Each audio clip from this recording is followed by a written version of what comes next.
Et on vient au débat de France 24, consacré à un autre débat, celui qui mettait aux prises hier aux États-Unis, Hillary Clinton à Donald Trump. Les deux candidats à la Maison-Blanche ne se sont pas épargnés. On continue d'en parler avec à mes côtés Anne Bagamri, journaliste à l'International New York Times ici à Paris.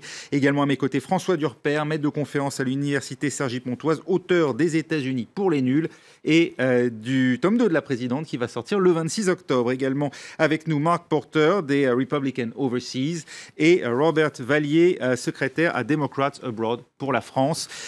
François Durper, on s'est quitté juste avant la pause. On va reprendre exactement là sur ce socle d'électeurs républicains que tente de consolider après ce week-end, il faut le dire, assez difficile et cette menace d'hémorragie à Donald Trump. Oui, je dirais qu'il faut évidemment pas enterrer Donald Trump parce qu'il y a vraiment un écart entre l'establishment qui prend ses distances de plusieurs manières, 5 manières très rapides. La première, prendre ses distances par rapport aux propos. Je soutiens le candidat, mais les propos, je les trouve inqualifiables. Deuxième chose, je ne voterai pas pour ce candidat.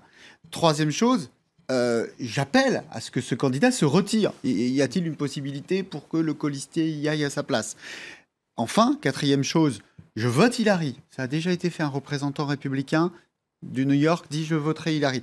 Et puis, dernière chose, je ne lèverai pas des fonds. Les fonds républicains, ça sera pour le Congrès, ça ne sera pas pour le candidat. Voilà 5 manières pour prendre ses distances, l'establishment. Mais l'establishment n'est pas la base républicaine. Il y a un sondage récent qui montre que 12% des républicains qui ont voté dans cette primaire confirment leur vote en disant il faut que ce candidat parte. Que 12%, que 12%. Et 74% font le reproche à l'establishment de ne pas faire bloc autour de Donald Trump. Donc vous voyez que cet écart entre l'establishment d'un côté et la base républicaine de l'autre continue. Les jours qui vont venir, pas le troisième débat, là, dans les heures qui viennent, il va y avoir quelque chose d'important. Que vont faire en particulier 3 républicains très importants, Mike Pence, le colistier, Paul Ryan, le chef de la Chambre, et Priebus, le chef du parti. Que vont faire ces 3? Parce qu'il y a plus à perdre pour les républicains que la présidence. Il y a, je vous le rappelle, le Congrès, Sénat et Chambre des représentants. On prend toujours l'exemple de McCain dans l'Arizona, qui a 30 à 40% d'hispaniques, et lui qui a pris évidemment ses distances par rapport à... Mais il y a également l'après. Il n'y a pas seulement à perdre la présidence plus les chambres, il y a l'après. Et donc, on ne va pas dire que le Parti républicain va disparaître, ça serait totalement ridicule. En revanche, qu'il y ait une vraie crise au sein du Parti républicain, ça, je pense qu'on ne peut pas le nier. Je vous vois sourire, Mike Porter. Vous pensez qu'il n'y a absolument aucune chance que Donald Trump soit un épouvantail pour des électeurs dans des États qui pourraient éventuellement basculer chez les démocrates? Non, mais franchement, on avait un grand tremblement de terre dans le parti grâce à M. Trump. Et ça, c'est une bonne chose. Alors, pour nettoyer le parti, quand il va nettoyer le pays, ça, c'est une bonne chose. Y compris quand ça gêne des figures de proue du Parti républicain, comme Marco Rubio, comme Ted Cruz, qui ont, comme Paul Ryan, qui ont tous exprimé quand même des réserves assez fortes vis-à-vis du candidat. C'est beaucoup moins que, par exemple, entre Kennedy et Carter, par exemple. Alors, ça arrive dans les campagnes. Je crois qu'on a oublié ça de temps en temps. J'étais dans la convention, j'ai parlé avec M. Trump, je connais tout le monde. Alors, je sais qu'est-ce qui se passe et c'est un peu amusant quand on parle un peu comme ça ici. Pour vous, c'est business as usual. On n'est pas face à un candidat non conventionnel qui change totalement les règles habituelles. Qui est votre analyse sur le Parti républicain actuel? Peut-être comme... Et qui n'est pas un historique. Beaucoup de journalistes commencent à dire maintenant que peut-être il n'est pas quelqu'un vraiment hors de milieu. Peut-être il est vraiment le centre du pays. Je sais que les démocrates ne veulent pas savoir les changements dans le pays, mais les changements sont énormes maintenant. Les changements de la culture, le changement d'exprimer et tout ça, ça change. Alors, peut-être, et ça c'est une thèse que je suis en train de développer, que peut-être avec les changements, c'est Trump qui est l'homme de l'heure. François Durper et ensuite Robert Vallier. Je crois que le pays ne change pas tellement.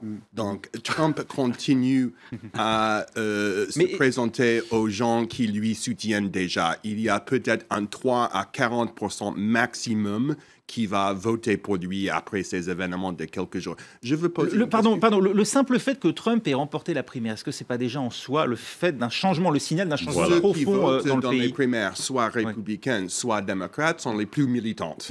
Donc, les plus militantes à sélectionner Trump. Les plus radicaux, c'est ce que vous dites. Les plus radicaux, voilà. Donc, non. à sélectionner Trump. Et depuis, il y avait le buyer's remorse par l'établissement. Donc, Marc a utilisé un verbe là, il va nettoyer le pays. Je me demandais qu'est-ce que ça veut dire nettoyer exactement. Est-ce que vous voulez dire ethniquement?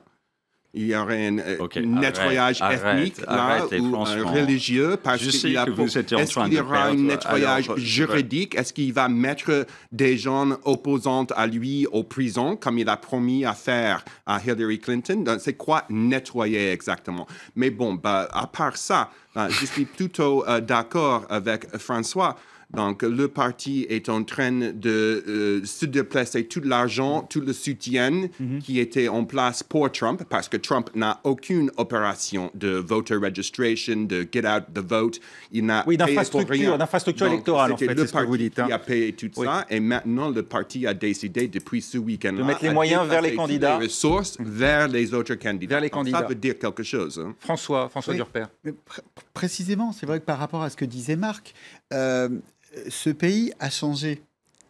Mais est-ce que l'analyse que fait Donald Trump de ce qui change dans le pays lui permet de gagner cette élection? Je m'explique. Donald Trump parle sans cesse du peuple. Et il est en train d'essayer de convaincre des gens qu'il a déjà convaincus dans la primaire. C'est-à-dire des gens qui sont très partisans de Trump, mais qui ne vont pas avoir chacun 3 voix. Ils vont voter une fois pour Trump. Une fois qu'ils auront voté pour Trump, ils ne peuvent pas voter 2-3 fois. Donc ça veut dire que pour gagner, mais au moins on est sûr qu'ils votent. Oui, au moins on est sûr qu'eux vont aller voter. C'est la participation différentielle qui joue. Bien sûr. Mais alors ça veut dire quoi? Ça veut dire que le peuple, quand Donald Trump utilise ce terme, et d'ailleurs c'est intéressant pour nous en France parce que c'est un peu aussi, on le voit, le cas de beaucoup de candidats en Europe. C'est pas le peuple.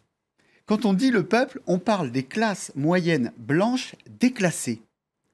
Mais ce qui est une vraie réalité, c'est ce que Angus Deaton dit, les Blancs, les communautés blanches qui ont vu leur mortalité augmenter, notamment depuis 20 ans. C'est une vraie réalité de gens défaits par la mondialisation. C'est important, il faut s'en préoccuper, mais ce n'est pas tout le peuple. Alors, je vous donne un exemple. Ça ne fait pas une majorité, c'est ça. Mais ça ne fait pas qu'une majorité. D'abord, un exemple très clair, et là je ne parle pas de morale, je ne parle pas d'éthique, je ne parle pas du fond, je parle de ce qui est en train de se passer.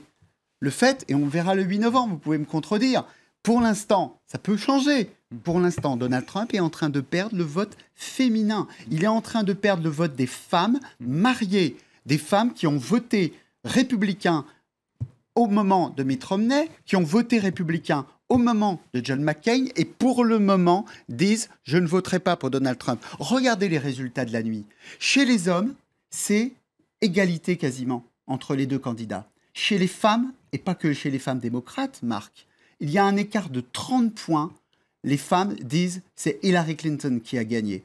Premier exemple, donc ça veut dire qu'il y a les classes moyennes, mais il y a aussi les femmes. Deuxième exemple, les minorités. Donald Trump essaye et dit si vous en avez marre, même si vous êtes noir, vous en avez marre, votez pour moi. Ça suffit pas. Les minorités, c'est aussi une préoccupation que doivent se poser les républicains. Et puis les très pauvres.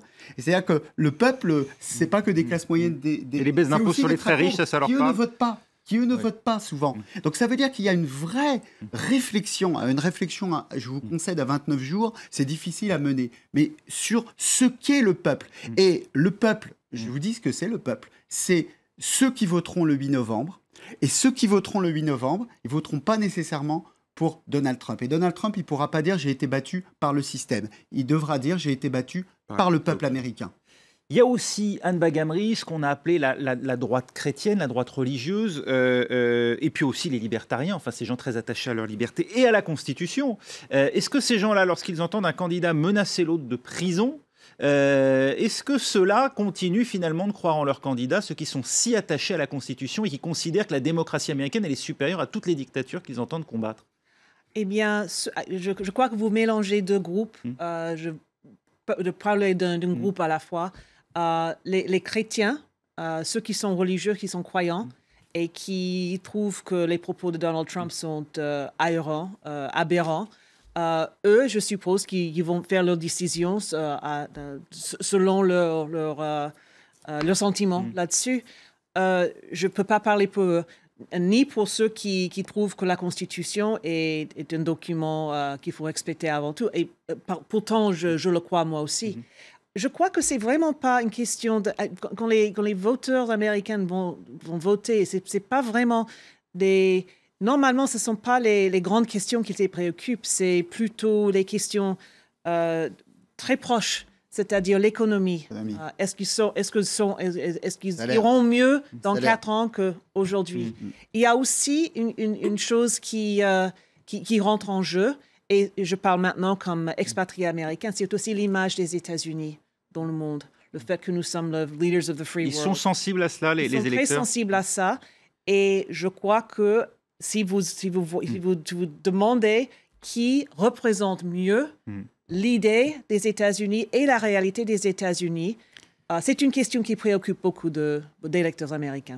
Alors, je voudrais vous faire écouter un moment où Hillary Clinton est apparue un peu déstabilisée. Alors, on a évoqué effectivement la question tout à l'heure de l'Obamacare, lorsque Donald Trump a évoqué des arguments du camp Clinton pour condamner cette réforme, ou en tout cas pour pointer ses limites. Il y a un autre moment, quand l'un des modérateurs l'interroge sur l'une des fuites de Wikileaks la semaine dernière, une intervention faite hors caméra lors d'une conférence de la banque Goldman Sachs, où Hillary Clinton avait vanté le double discours en politique. Écoutez sa justification. Est-ce acceptable pour un politique d'avoir des positions d'ordre personnel sur certains sujets? Si je me souviens, c'est quelque chose que j'avais dit au sujet d'Abraham Lincoln, après avoir vu le magnifique film de Steven Spielberg, Lincoln.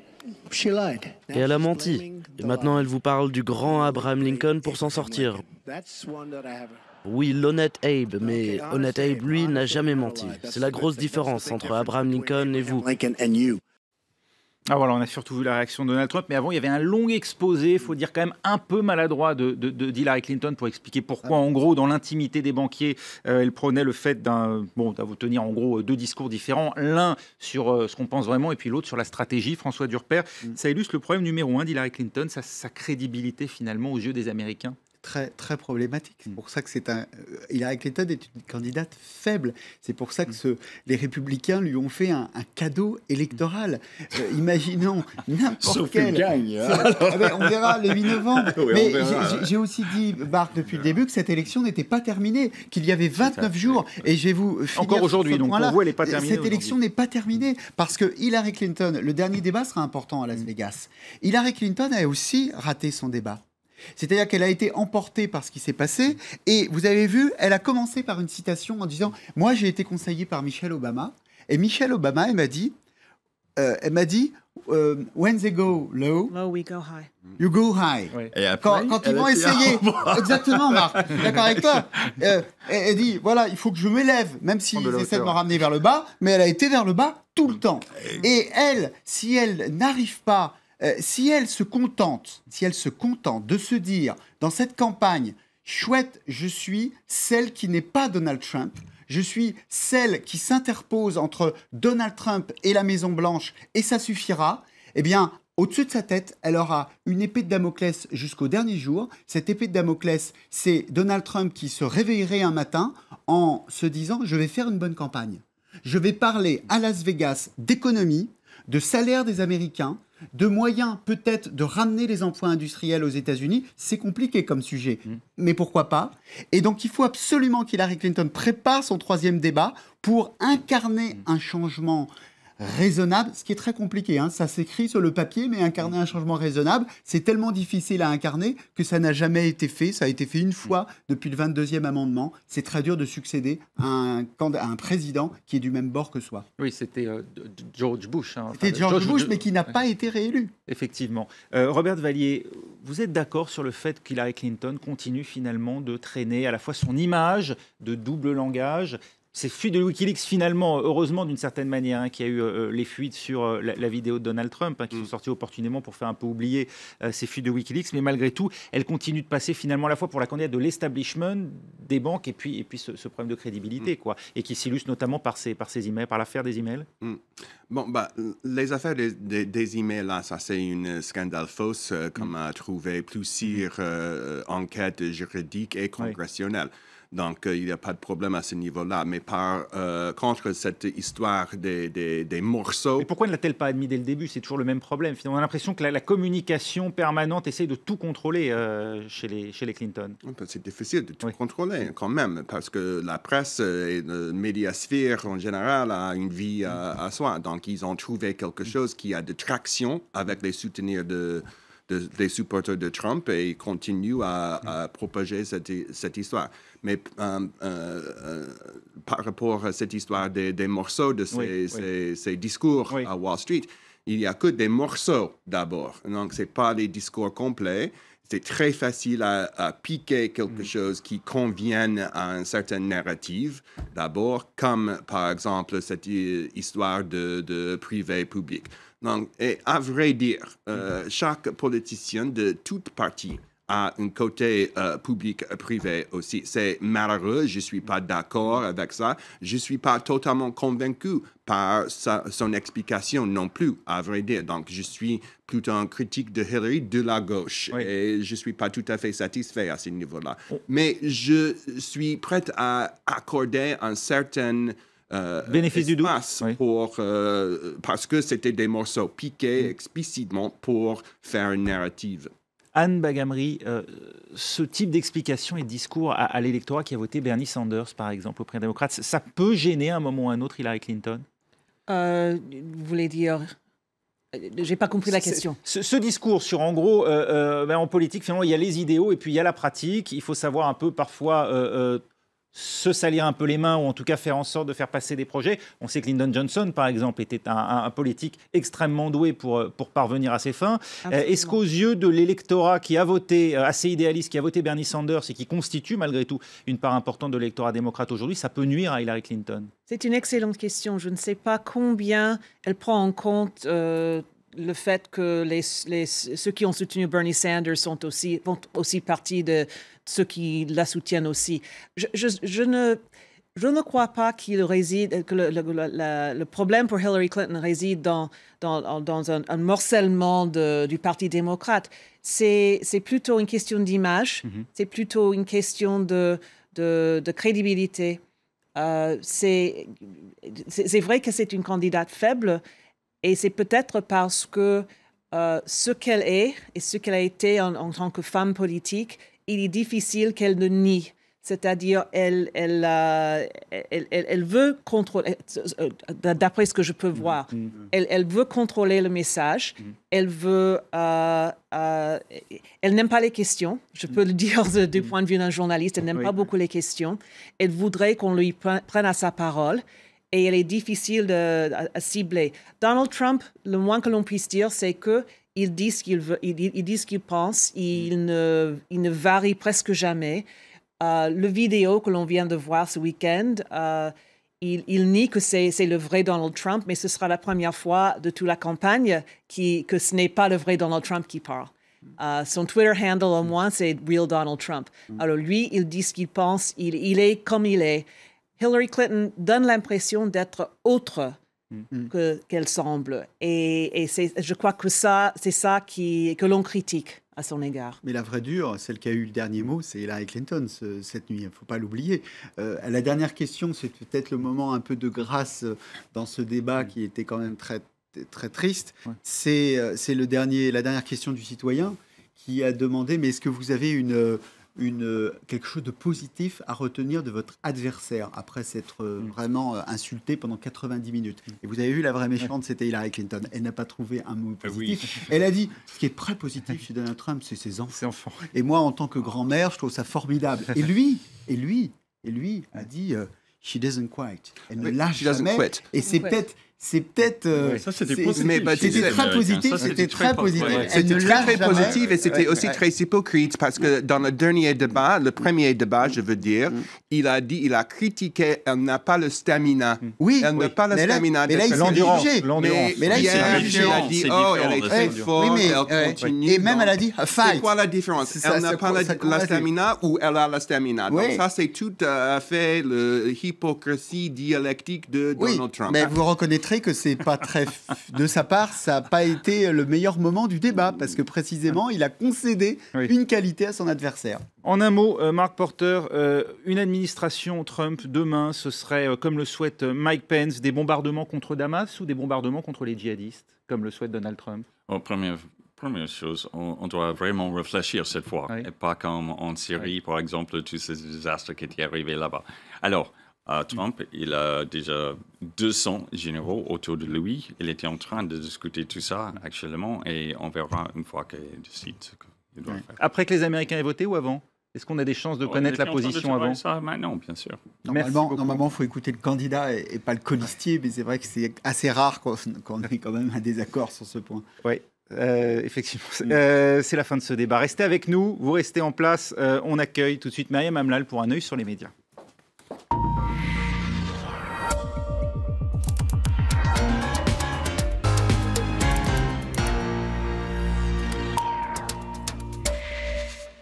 Un œil sur les médias, toute l'actualité vue du net avec Myriam Hamlal. Bonjour Myriam. Bonjour Raphaël. On revient évidemment sur ce débat qui, on l'a dit, suscite un tonnerre de réactions. Alors on a maintenant les chiffres d'audience, en tout cas les premiers chiffres d'audience, 59 millions de personnes. Donc on est effectivement assez nettement en dessous des 80 millions du premier débat. Ça reste quand même élevé. Mais 17 millions de tweets, ça c'était ce qui était enregistré ce matin. 17 millions de tweets, et moi j'ai d'autres chiffres à vous communiquer. Le site Slate a décidé de compter et de faire une étude sémantique des discours des candidats.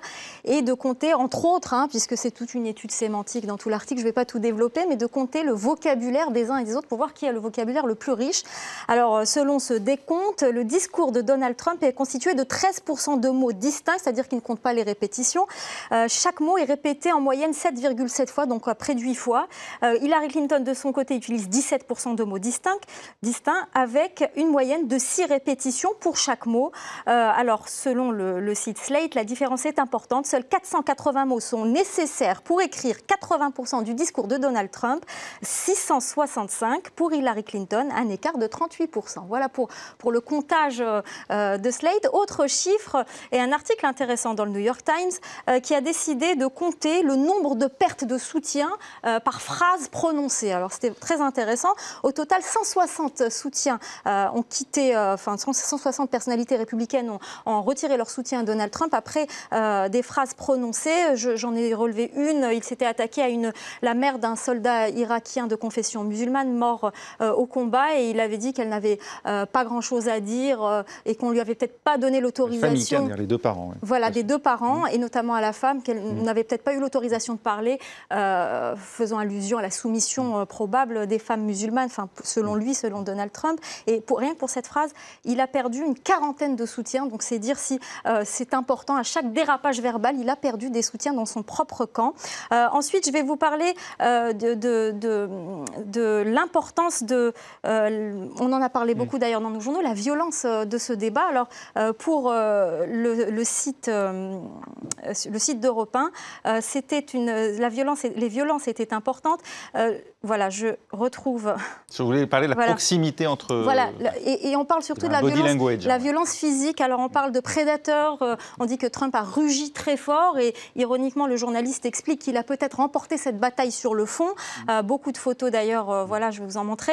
Le Huffington Post aussi a publié des photos. On parle beaucoup, par exemple, de Trump qui était positionné derrière Hillary Clinton, et puis aussi de ce doigt pointé sur son adversaire. Ça a beaucoup fait réagir sur les réseaux sociaux.